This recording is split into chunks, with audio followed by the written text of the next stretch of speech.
Broadcast is now starting. All attendees are in listen-only mode. Hello, everybody. I'm Lucia Crisa. I'm the General Manager of European Integrated Projects. I hope you can hear me well. Yeah, welcome to the first webinar that we are organizing within CIVITAS PORTIS project. The project is funded by European Commission within Horizon 2020 program under the umbrella of CIVITAS. It's the flagship program of the Commission for Cities. It's one of my favorite programs of the Commission. I have been personally involved in it since it started in 2002, and I must say that is one of the very successful program in implementing innovative solutions for cities.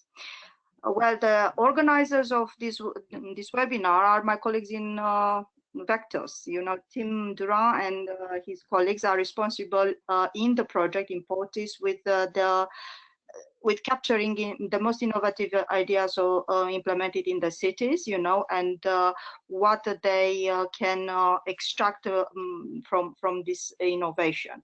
You know, the mechanism that Vectors developed in the project will be presented in a series of 3 webinars. This is the first one of them. Now, before we start, allow me to give you some administrative and technical recommendations for today, because this is a technical software that we are using. You can't talk, unfortunately, but you can put questions, and as you can see in the bar down there, you know, you can ask a question through the control panel that you have.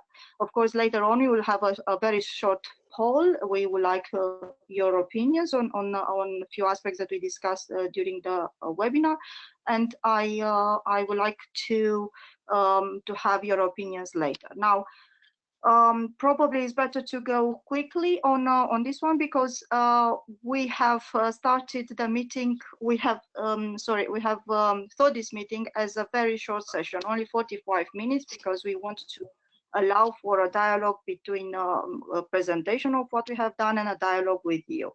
So my suggestion is to go very quickly through the questions and through everything we are doing. Now, today we have a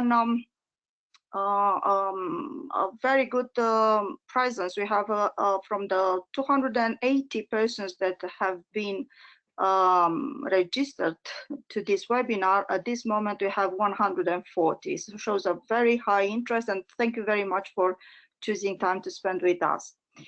Now, I will take questions only at the end of the session. You know, after the presentation, please put your questions during the presentation and mention the person that you want, the presenter that you want to address it. Today, as I said, we have 2 excellent presentations, one from Antwerp and one from Aberdeen, that will take us through their results obtained in implementing different measures aimed to contribute to mobility behavior change. My colleagues Katia Kischenko and Kelly Wiltshire will look forward to have your questions, so please do not hesitate to use this facility. Now, my colleagues asked me to go through very quickly through to explain a bit of context and why we choose this mobility behavior as a core subject of this webinar. I think it's a very generous subject from my point of view, and it is one of the core pillars of CIVITAS program. Changing mobility behavior has been one of the central actions of the transport planning for the last 40 years. Probably you can see here in the picture is the city of Perugia in 60s. Is the main street of the city Via del Corso. You know, as you can see, it was the center part of the city, suffocated by cars and very, very crowded. In that moment, it was the start of the transformation of the city center, when the authorities realized that they have to do something. And I'm sure that you have many examples in other cities that you could see. There are many photos that we can show that this situation. At that moment, it was by that moment it was a massive investment in catering for cars and for the specific needs of car users. Now, the first attempts to convince the car users that it was a logical that they should change their travel behavior started. It was a process that started at that moment. Measures to limit the domination of cars on the city streets have started to be implemented, and the reorganization of the public space took place, and together with the massive investments in public transportation schemes. Now, the authorities decided that it's important to do a realistic choice, to not look at all the car users to convert them to sustainability, but to focus to this one. Now, this process was developed in stages. One of the main stages that has been developed was the personalized travel planning. And it was done for people and with personalized advice and incentives that were given them the travel options available. And in the 90s, we saw a big developments for the start of the travel plans for employers too, and the facilities for developing travel awareness campaign. You will see a next slide that is in the city of Perugia. They took lots of actions to implement different innovative mobility solutions, and this have been the place. This was the moment when different innovative solutions have been implemented in the cities across Europe. So while it was meant to improve the physical accessibility by this mini metro, because the center of the city is on a hilltop, as in all Italian city, the majority of the Italian city, this measure was then possible to a significant awareness raising and creating a clear brand of cities' efforts in sustainability. I'm very proud that I have worked with the Perugia in the Renaissance and other CIVITAS project to create this brand and developing, and we obtained success. And as you can see in this slide, at the beginning of the project, people were not convinced. The unconvinced is the majority. Nobody at that time, and I have to make a clear comment that this is 2008, 2009, and people didn't have the same vision about the sustainability as it is now. So the unconvinced ones, their attitude towards sustainability is totally different. At the end of the project, when the mobility efforts in the mobility, sustainable mobility were done, you can see that the people have been polarized. From 43% unconvinced, we obtained only 11% unconvinced. Many of them are now converted, as we call it, towards the sustainability principle. So this is only just to give you an umbrella for what we have done and how a brand, an awareness raising campaign, and the effort to promote the sustainability principle helps the effort of the cities in this area. In Europe, Lori Pickup of Vectors, he's the head of the international department, was the coordinator of a project, the Tapestry project, that developed 7 stages of behavior change model. And this model actually is the basis of the presentation that we have now from Katia. Yeah. So this is how City of Antwerp took this model and implemented in the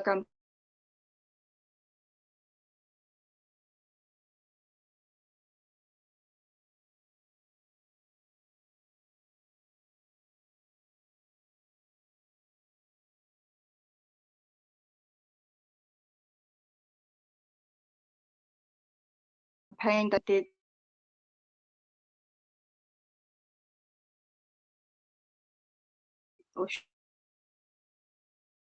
For the introduction, Lucia, and thank you everyone for being here. I'm just going to start my presentation. Okay.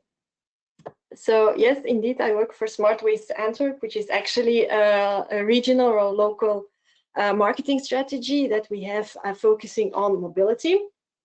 So in the next few minutes, I will give you an overview of some of the initiatives that we take to promote and develop sustainable mobility in our city. So let's get started right away. First, I have some general information about the City of Antwerp to get you a bit familiar with the city. So it is located in the northern part of Belgium, which is the region of Flanders. It is the biggest city of that region. It's about 204.5 square kilometers and has over half a million of inhabitants. We have a lot of companies, a lot of trade going on. So we have also a lot of commuters coming into the city from the city itself and also from the entire region. A lot of students, and since it's also a culturally important city, we have also a lot of tourists, over 15 million tourists per year. Next to that, Antwerp has also the second largest port in Europe. So there is also a lot of logistic transport going on the roads.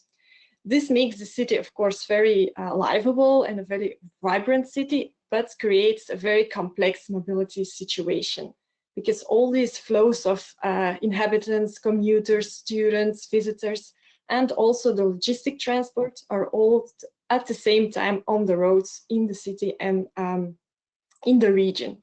So the mobility challenge is to keep the city livable and accessible with all these flows going on the roads together. So for this, we have set the ambitious goal of attaining a modal split of 50-50 in the region and in the city, meaning that only, well, of maximum or of half of the movements are done by car and all the rest should be done by sustainable means of transport. We believe that this is really needed to keep the city accessible and livable now and definitely in the future as well, because, well, the population keeps on growing, of course. To achieve this, infrastructural developments are, of course, very important. People need to have extra bike lanes to use the bike. The public transport needs to be further developed. New mobility system, shared mobility is also very important to convince people to use sustainable means of transport. But next to that, we believe that it is also crucial to have very strong soft measures to support this. Meaning we have to really convince people to use these new mobility solutions. It's not enough to just build a park and ride. No, you also have to convince people and make them enthusiastic about using them. And that is the focus of Smart Waste to Antwerp, to stimulate behavioral change, to nudge people towards these new mobility solutions through a strong communication and marketing strategy, a very active stakeholder working, and also a focus on innovation, because the world of mobility is constantly moving. To achieve this, we have several initiatives together with our partners to appeal to different target groups, because as Lucia mentioned in her introduction, not all people have the same mindset towards sustainable mobility. So you have to nudge them on different levels, use different strategies. So we have decided to go for an integrated or an overall approach, ranging from giving information to really developing new solutions together with the sector. And I will go through some of these strategies, which is also based on the 7E model, but a little bit shorter. So when working towards sustainable mobility and behavioral change, it's really important, that's actually step one, to give people information. People need to have good access to clear information. For this, we have created a dedicated platform. It is a website and an app where we actually bundle all mobility information in Antwerp, so that people have one platform where they can find everything also from our partners. So not only from the city, but also information on roadworks, which is actually information from different contractors, and regional partners, also information about the private offer that there is in Antwerp, so all mobility options.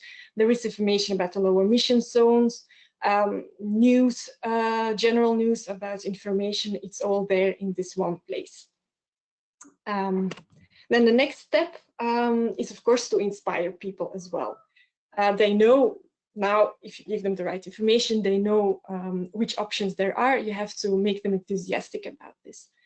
For this, we really work a lot with ambassadors, so people like you and me telling about their experiences, so that there's not just the government saying, well, you should take the bike, it's a very good option. No, genuine people who talk about their experiences and tell about the challenges that they had to overcome, but also the benefits that they experience from it. So on the left there, you can see an advertorial that we print monthly in a local newspaper. People just telling about why they use the bike and the car sharing in this case. Next to that, we're also very active on social media, of course, showing movies about people testifying about their experiences, sharing nice picture. That's really trying to create this positive vibe around mobility. Okay, so now people are informed, they are inspired, they're ready to try out something new.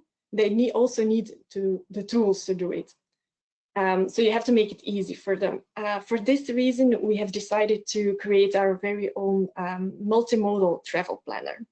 Maybe you're thinking, why another one? There are already so many on the market.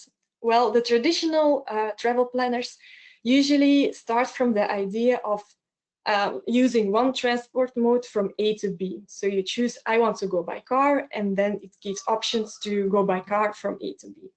The Smart Ways to Antwerp travel planner doesn't work like that. We give combinations of travel modes within one route. So for example, it can suggest you to take the car to a park and ride, there take the tram to the city center, and for your last kilometer, you can use a shared bike.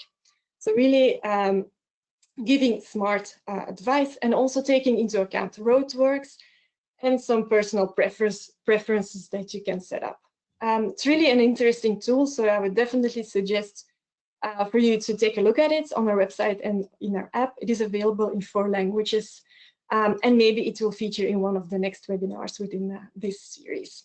But very interesting to check it out. So like I said before, next to the marketing strategy and the communication strategy, we also work closely together with stakeholders. First aspect in this are the private mobility providers. So we really want to encourage the mobility sector to innovate in Antwerp, to launch their services there. But at the same time, we of course want that all of these new mobility options that are some kind in line with our city mobility policy.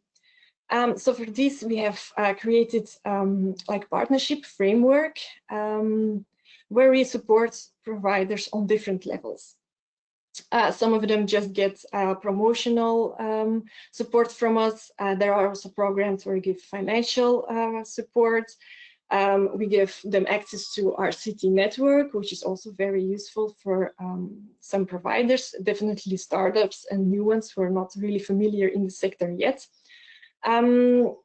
We have, you can see some of them on the slide. We have about 80 partners at this moment, so quite a lot. There are, of course, services for individuals there, the shared mobility and the mobility as a service, which is probably our most active partnership, where we really work closely together with them to create this mass ecosystem in the city.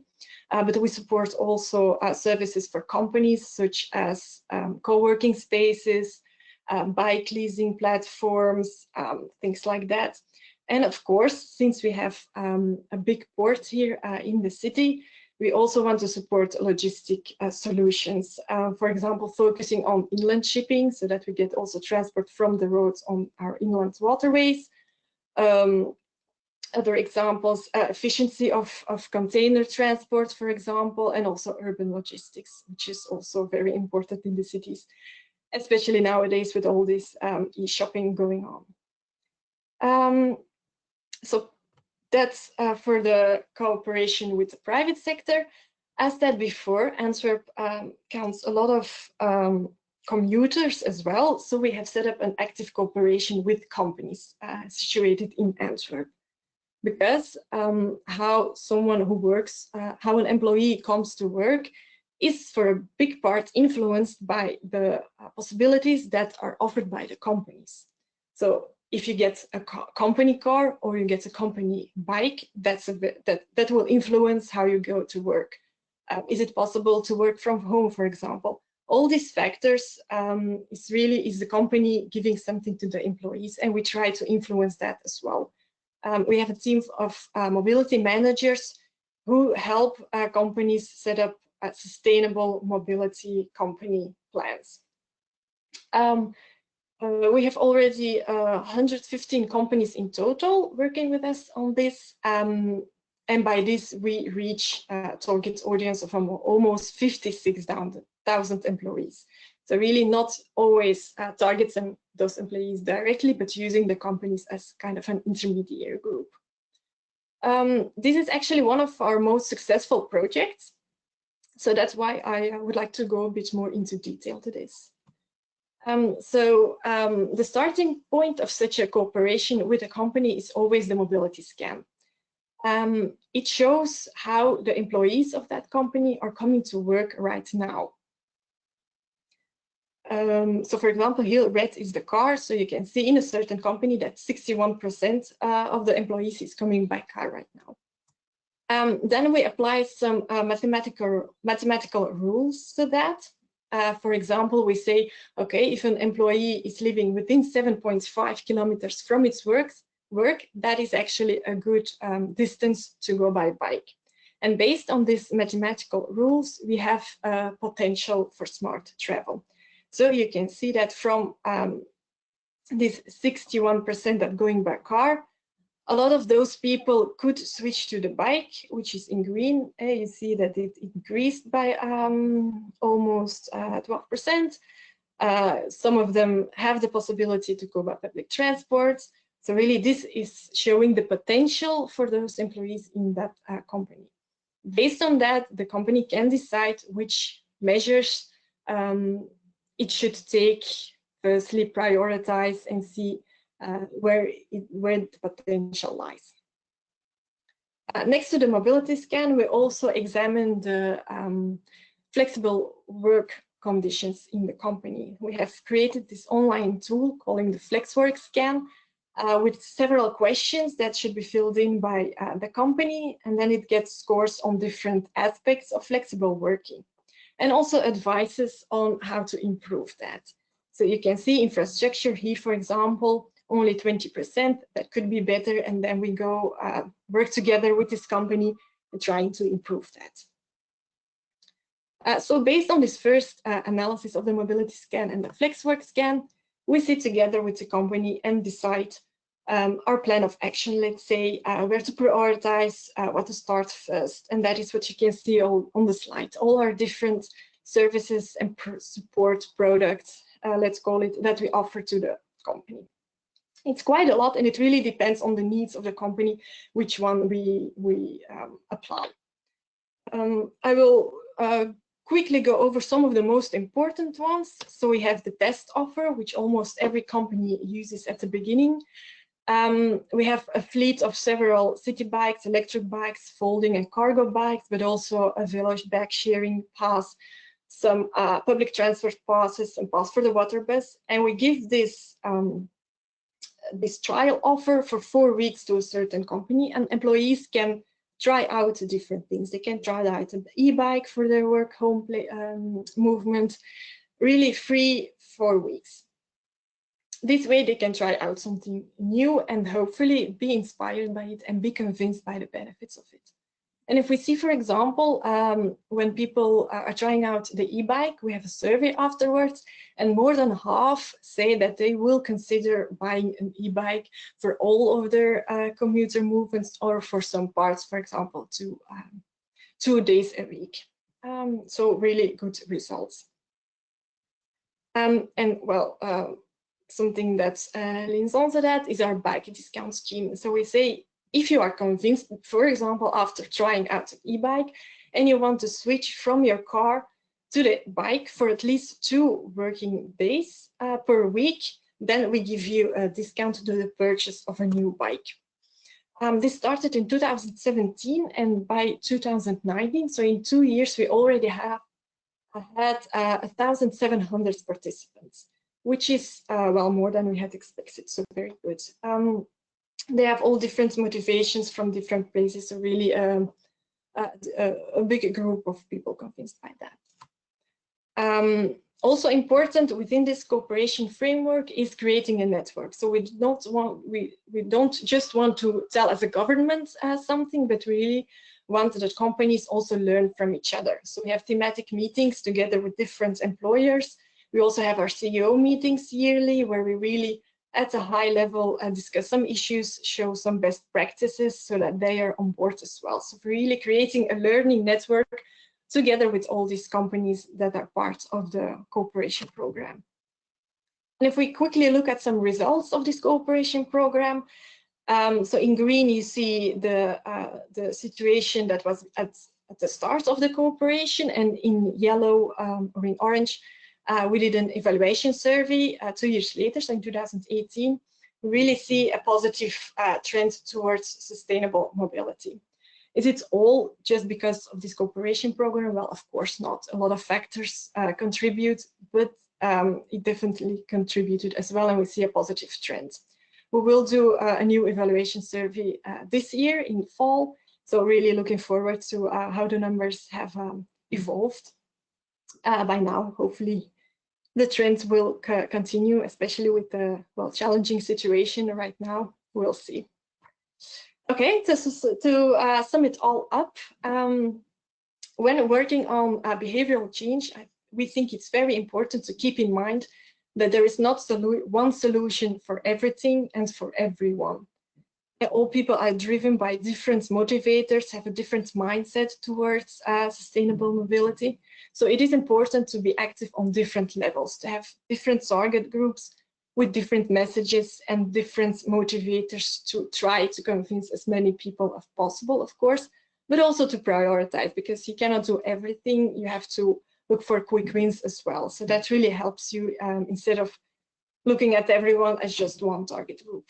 And secondly, it is also important to involve all stakeholders. Mobility is not only the responsibility of the government. There are a lot of other parties that contribute as well. You have the public transport providers, you have the private sector, you have logistic companies, you have B2B companies, all things like that. And as a government, you are in a good role to coordinate, to facilitate, to bring everyone together around the table. This way, you're not working next to each other, but working all together towards the same goal. So that's actually the main message I wanted to give you based on some examples and initiatives that we are doing in Smart Waste Antwerp. So well, thank you for your attention, and if you have questions, I'm looking forward at the end of the webinar to answer them. Thank you. Then thank you very I think the floor is for Kelly. Yeah. Yes, thank you very much, Katja. As always, your presentations are very nice, and your city does a lot of nice things in this area. And congratulations to yourself and to your Antwerp. There are some questions, and as I mentioned, I will take them at the end of the presentations, because we want to have a very tight time for this. I would like to present to you now Kelly. Kelly is representing our city of Antwerp. She is part of the Nestrans team. She has been working for them since 2016. She has many roles in her career in developing sustainable mobility plans. Kelly has a keen interest in environment and transport, and she is a proud mother of a 6-year-old little girl. Good luck, Kelly. This microphone is yours. The microphone is yours. Thank you. As you're saying, I'm Kelly Wiltshire. I work for Nestrans, which is a regional transport partnership for the northeast of Scotland. Aberdeen is in the northeast of Scotland. Aberdeen is obviously a city with a harbour, and surrounding Aberdeen is Aberdeenshire, which is a more rural area with some small towns and villages. Aberdeen is very much at the hub of the northeast of Scotland, where lots of people travel and commute for work. It's also an area, it's got 2 universities and a college, so people travel there to be a student and live there to be a student. It's also a regional hub for shopping and leisure and entertainment. Aberdeen is famous for oil and gas, but also in the wider Aberdeenshire area, there's farming, fishing and tourism. So Aberdeen has a really quite large catchment area and lots of people are travelling to it. So what we wanted to do was to look at travel planning for how people actually commute to work and focusing on different business parks across Aberdeen. We looked at ones that were quite different from each other, but they were all major corridors to the harbour and to the city centre. They were all different and they all had their own challenges and opportunities, but what we found was certainly the people who travelled to them had the same issues and concerns and the same reasons why they were predominantly travelling by car in all of them. We worked with some consultants to help us engage with the businesses. So we worked with a company called Sweco to work with the businesses in the North and South Dee areas, and we worked with a company called Atkins for the Dice area. So I'll go through each of these areas in turn. First of all, I'll focus on North Dee. North Dee is actually in the city centre of Aberdeen, directly opposite from the harbour, and is next to a bus and train station, but there is also limited free parking in the area. There is a mix of business types in the North Dee, ranging from Union Square, which is a large retail and entertainment complex. It's got a cinema and restaurants, shops, but there's also oil and gas offices and businesses, as well as more traditional sort of fish processing businesses as well. So quite a large range of people work there, and it's quite a large range. People start very early in the mornings till quite late at night. So there's quite a lot happening in the area. South Dee is slightly in the outskirts of the city to the south. Again, it's on a main corridor to the city centre and near the AWPR, which is Aberdeen Western Peripheral Route, so a main sort of road that bypasses the city. There is high car drivers and there's lots of parking issues. We did lots of the types of businesses that's in the South Dee area, again, is quite a mix, but it's a lot more oil and gas sort of businesses, offices, but there's also car dealerships, garages. So again, quite a range of businesses. So it was quite difficult to be able to speak to all of them. But we've managed to do quite a lot of interviews with individuals who worked in those areas. And we also managed to do a case study with Shell. And like what Katja was saying in Antwerp, we found very much that if the organisations were very supportive and gave employees facilities, then those facilities would be used by the employees. And certainly in Shell, we found that they had very high levels of cycling, between 6 to 9%. But in those offices in Shell, they have really good facilities for cyclists. And good support from the organisation. And whilst in some areas of Europe 6 to 9% might not seem like a lot, but in Aberdeen 6 to 9% of the people travelling is actually a really high mode split.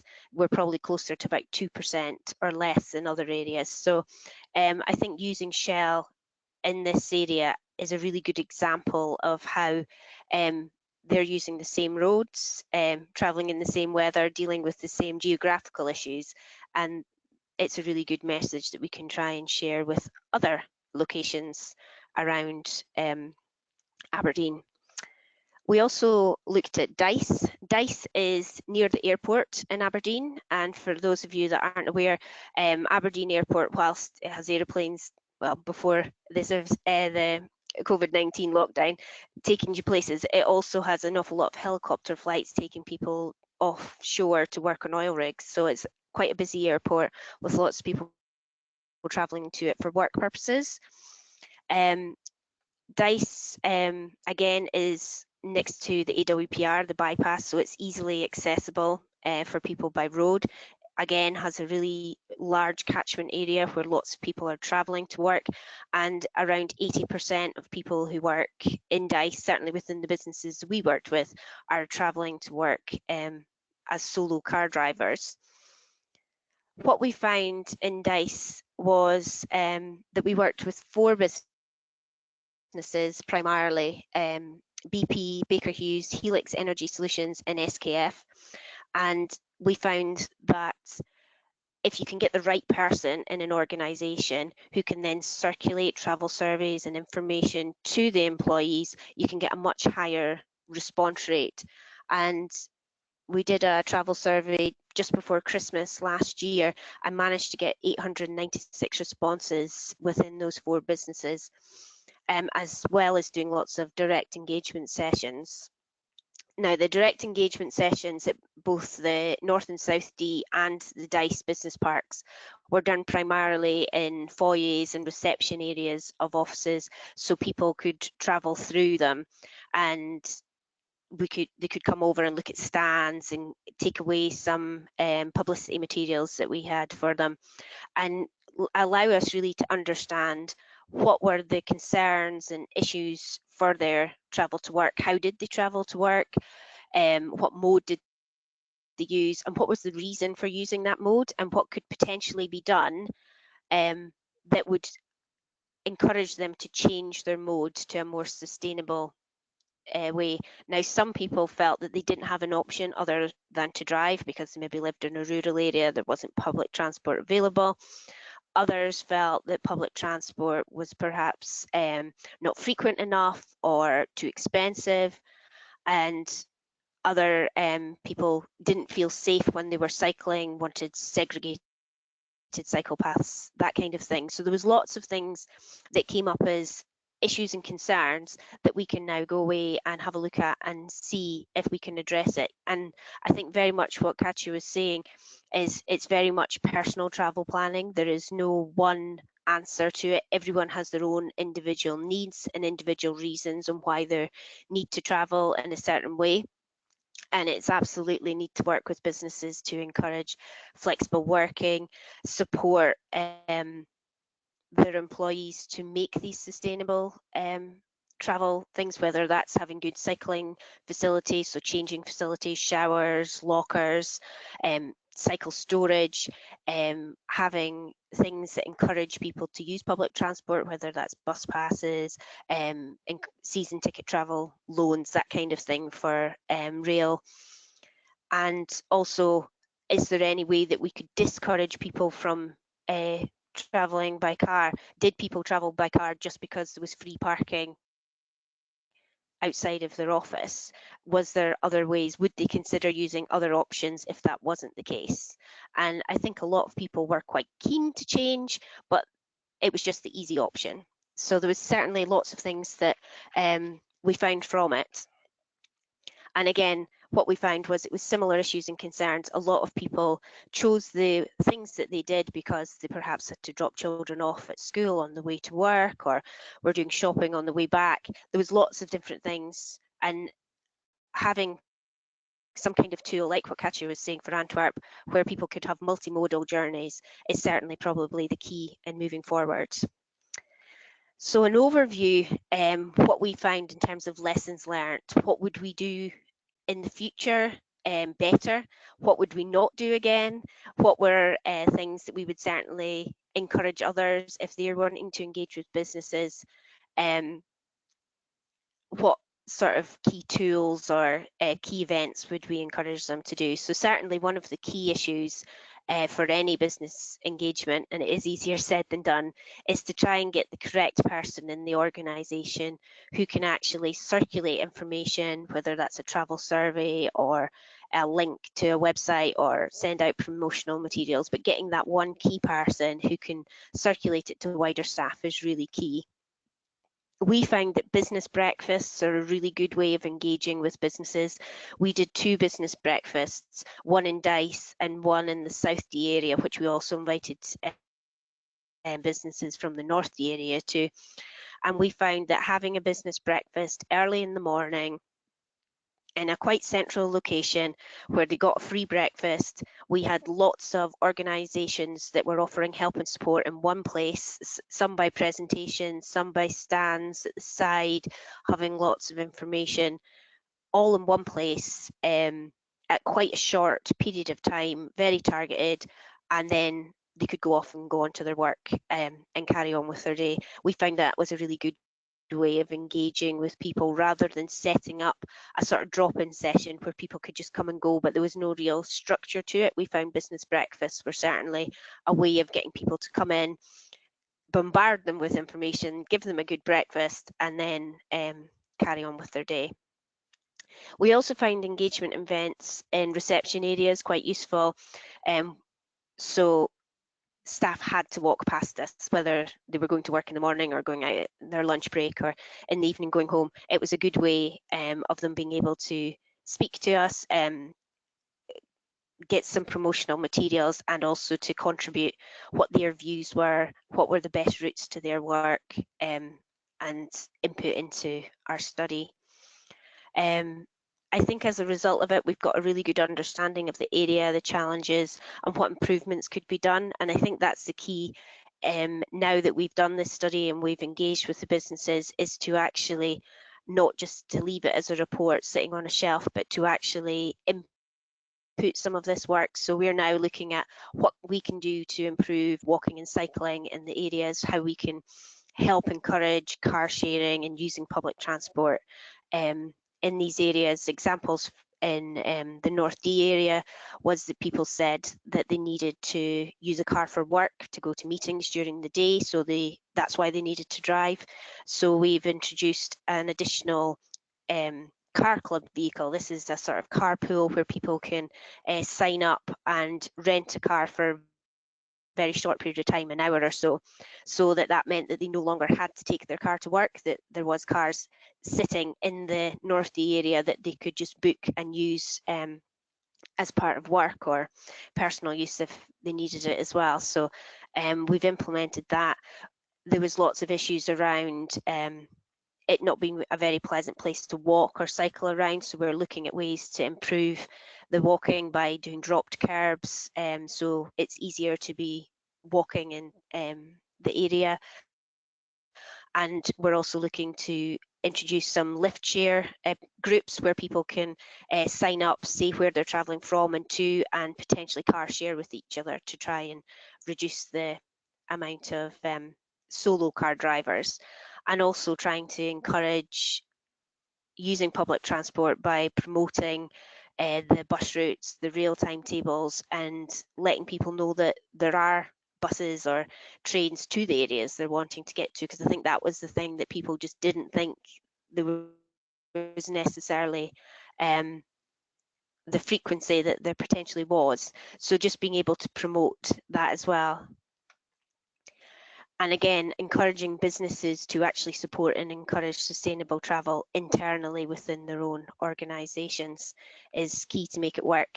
So again, I'm happy to take questions, and thank you for your time.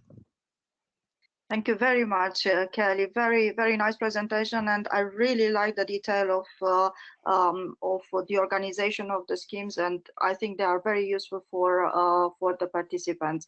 And now, because the time is going very fast, you know, one comment I would like to make: all the presentations will be sent. The registration will be posted. My colleagues in dissemination and communication activities will take care of this. Just quickly to go through some of the questions. We have a lot of questions from Katya, but Katya, because of the time constraint, I would like to go to give us some information about you, how you have organized to tackle this situation. How many people have worked for behavior change initiatives in Antwerp? The Smart Ways to Antwerp team, it's actually about 15 people, all working on different parts of it. So we have a team of these mobility managers that I talked about, who really work together with the companies.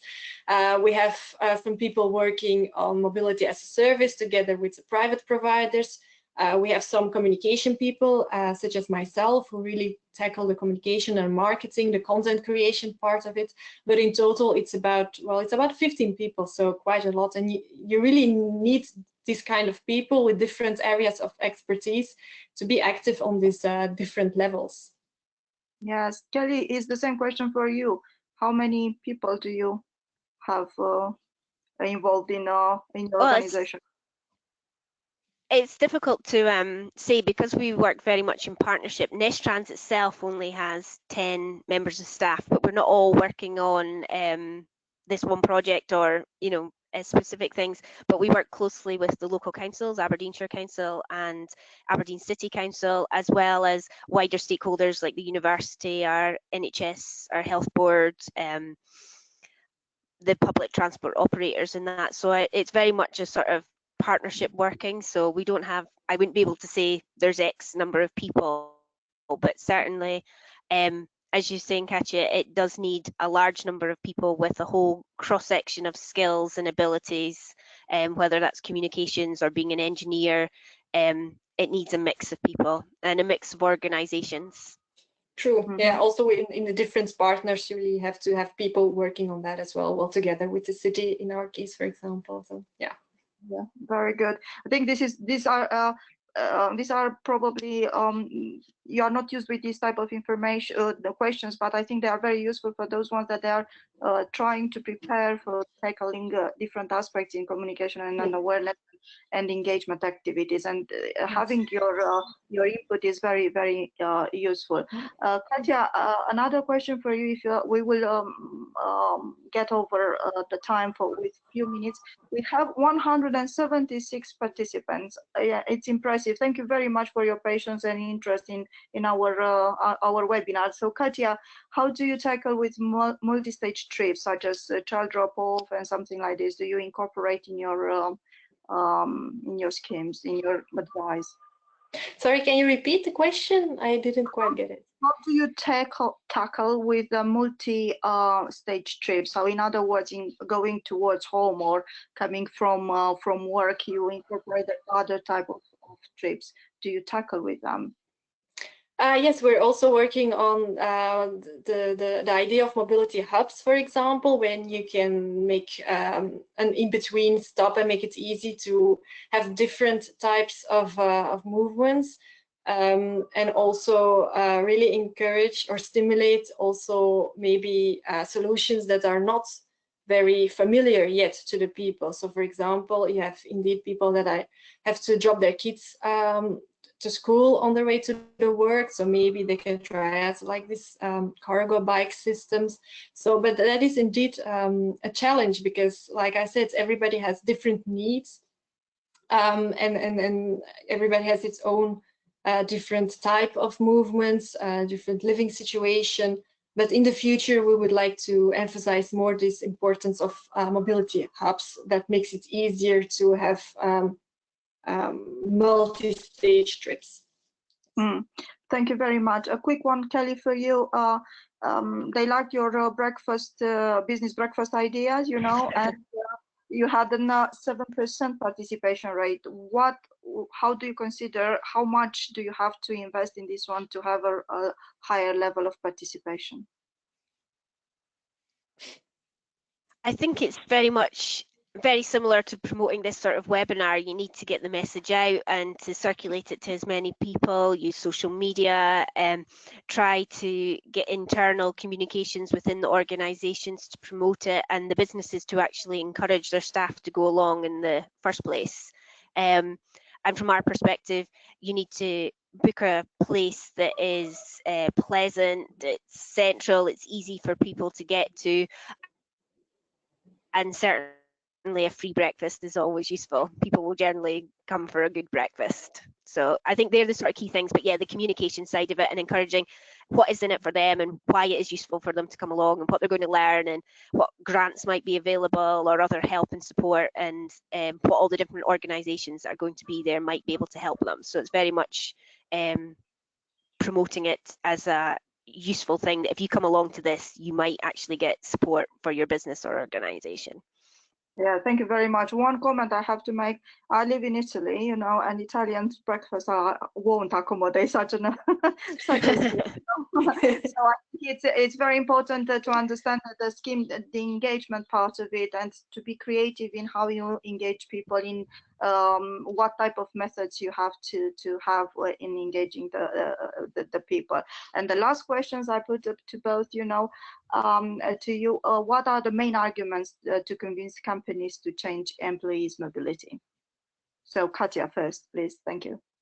I think in the eyes of a company, there has to be a benefit for them as a company. I mean, you can say there is a greater good, like you're contributing to the better mobility situation in the city, but at the end, there has to be a benefit for the company itself, and you need really to stress that and focus on that as well when trying to work together with the company. So for example, you can stress that if they want to recruit new talent, accessibility is very important. So your company has to be reachable.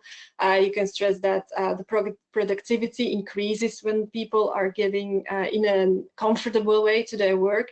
But really stress this wins for the company itself, and not always think from you as a government or from the situation that they can improve. That is good, of course, but at the end, it is a company. They think about their company as well. So I think that is the best argument. Thank you. What about you, Kelly? What do you think? Yeah, I would agree. I think it's very much what are the benefits to the employer as well as to the employee. So there's lots of evidence that if people are traveling actively to work, so walking and cycling to work, they're less likely to have sick days, more likely to be healthy and productive and motivated and so on. So I think it's using this sort of evidence to encourage employers to promote these aspects, and also you know, in terms of mental health, all the sort of improvements that active and sustainable travel can have. Thank you very much. I'm afraid that we passed our time limit for today. There were great questions. I promise that we collect all these questions and we try to get back to you.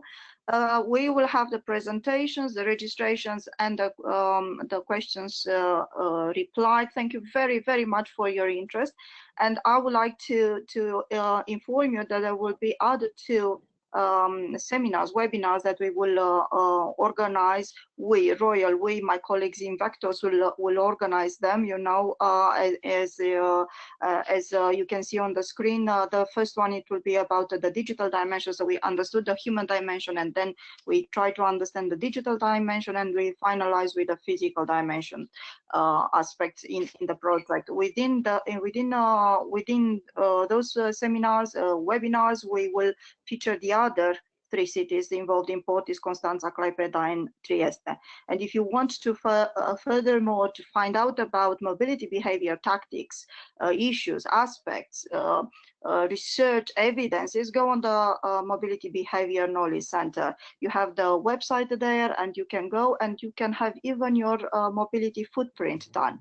So thank you very much once again for your patience, and thank you for my once again for lovely speakers today, and Katja and Kelly, an applause for you. And for my colleagues, you know, this webinar, for your information, has been organized and gave to you from UK, Belgium, Italy, Romania, and Germany. So thank you very much to all for the effort, and stay healthy and have a lovely day. Thank you very much.